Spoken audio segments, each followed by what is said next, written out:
بسم اللہ الرحمن الرحیم اللہم صلی علی محمد وعلی آل محمد۔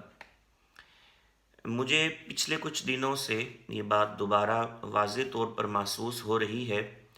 کہ ہمارے ہاں الیکٹرانک میڈیا پر اور سوشل میڈیا پر دوبارہ سے فرقہ واریت کو ہوا دی جا رہی ہے۔ اگر ہم تھوڑا عرصہ پیچھے جائیں تو ہمیں واضح طور پر یہ فرق اور تبدیلی محسوس ہو رہی تھی کہ ہمارے ہاں جتنے مسالک ہیں ان کے علماء وہ اب پرانے موضوعات کو چھوڑ کر نئے موضوعات کی طرف متوجہ ہو چکے تھے، اور جو اختلافات پہلے تقاریروں اور تصانیف کے اندر ہوتے تھے اب ان کو چھوڑ کر نئے موضوعات جو ہیں ان کی طرف ہمارے علماء جو ہیں وہ توجہ کر رہے تھے،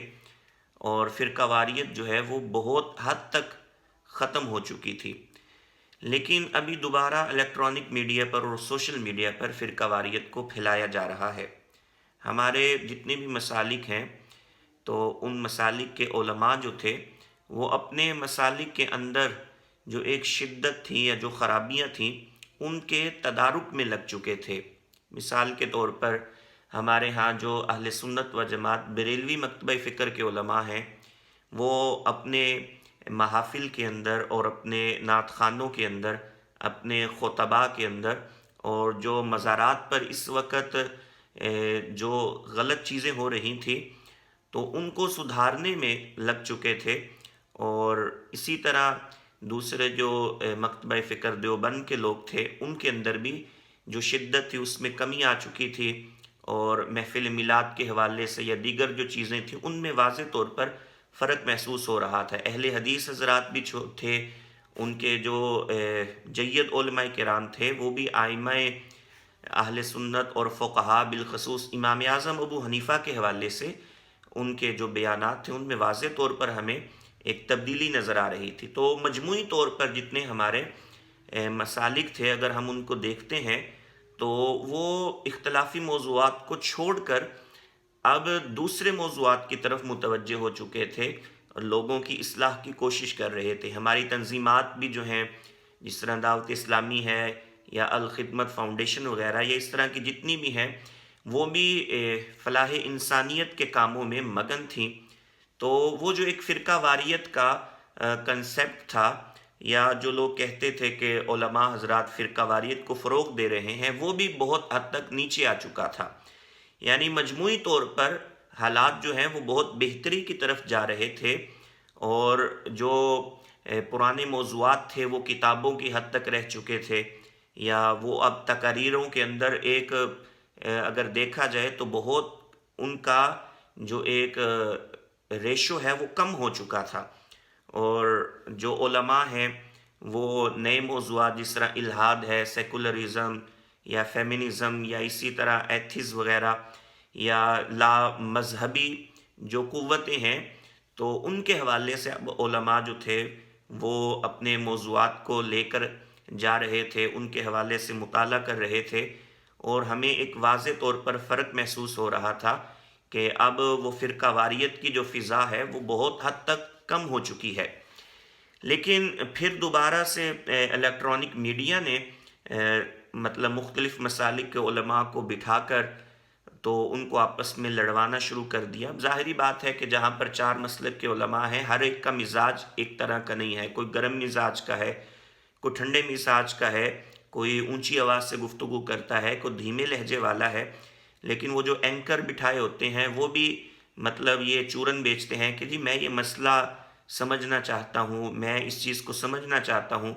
تو وہ خود علماء کو آپس میں لڑوا کر باہر بیٹھ کر تماشا دیکھتے تھے۔ اسی طرح پھر سوشل میڈیا پر مرزا محمد علی انجینئر جیسے لوگ جو تھے انہوں نے بھی فرقہ واریت کو اچھا خاصا فروغ دیا، اور وہ چیزیں جو اب صرف کتابوں کی حد تک رہ چکی تھی اور بہت کم جو تھا ان پر لوگ گفتگو کرتے تھے، تو اس نے دوبارہ جناب والا وہ مسالک کی جو کتابیں ایک دوسرے کے خلاف پہلے لکھی ہوئی تھیں انہی کتابوں کے ذریعے اس نے تمام مسالک کے علماء پر دوبارہ سے حملے شروع کر دیے، ان کو آپس میں لڑوانا شروع کر دیا، اور ایسے لوگ اس نے تیار کیے کہ جو اکابرین امت کے خلاف بغیر کسی جھجک کے الزام تراشی بھی کرتے ہیں، اور بغیر دینی معاملات کو سمجھے جو ہیں اپنی رائے بھی دیتے ہیں، جنہیں پاکی ناپاکی کے مسائل نہیں پتہ، وہ بھی اکابرین امت پر اور کفر و شرک کے فتوے لگا رہے ہیں، انہیں گمراہ کہہ رہے ہیں، اور دوبارہ سے جو ہے سوشل میڈیا پر اس بندے کے ذریعے فرقہ واریت کو فروغ دیا گیا۔ اور اسی طرح اب ہمارے علماء جو ہیں وہ بھی اب اس کا جواب دینے کے در پہ ہو گئے۔ تو میں ان علماء سے گزارش کروں گا جو اس طرح مختلف ٹی وی چینلز پر جاتے ہیں، تو اگر وہ جائیں تو ان چیزوں کا خاص خیال رکھیں کہ اگر اینکر آپ کو جو ہے فرقہ واریت پر ابھارنے کی کوشش کرتا ہے تو آپ ان چیزوں کو مد نظر رکھیں کہ ہمیں فرقہ واریت کو جو ہے دوبارہ ہوا نہیں دینی۔ اسی طرح جو اب ہمارے علماء ہیں وہ مرزا انجینئر جیسے فتنوں کا جواب دینے کے در پہ ہو چکے ہیں، تو ان سے بھی گزارش ہے کہ یہ ان کی چال تھی کہ دوبارہ فرقہ واریت کے موضوعات کو ہوا دی جائے، جن موضوعات پر عرصہ دراز پہلے باتیں ہو چکی ہیں، دلائل دیے جا چکے ہیں، جو اب صرف کتابوں میں دفن ہو چکے ہیں، یا اب وہ اکا دکا لوگوں کے علاوہ کوئی ان پہ بات نہیں کرتا۔ تو اس کا تو مشن ہی یہ ہے کہ دوبارہ سے ان موضوعات پر باتیں شروع ہوں اور پھر یہ آپس میں لڑتے رہیں، اور جو اپنا اصل مشن ہے اس سے یہ لوگ پیچھے ہٹ جائیں۔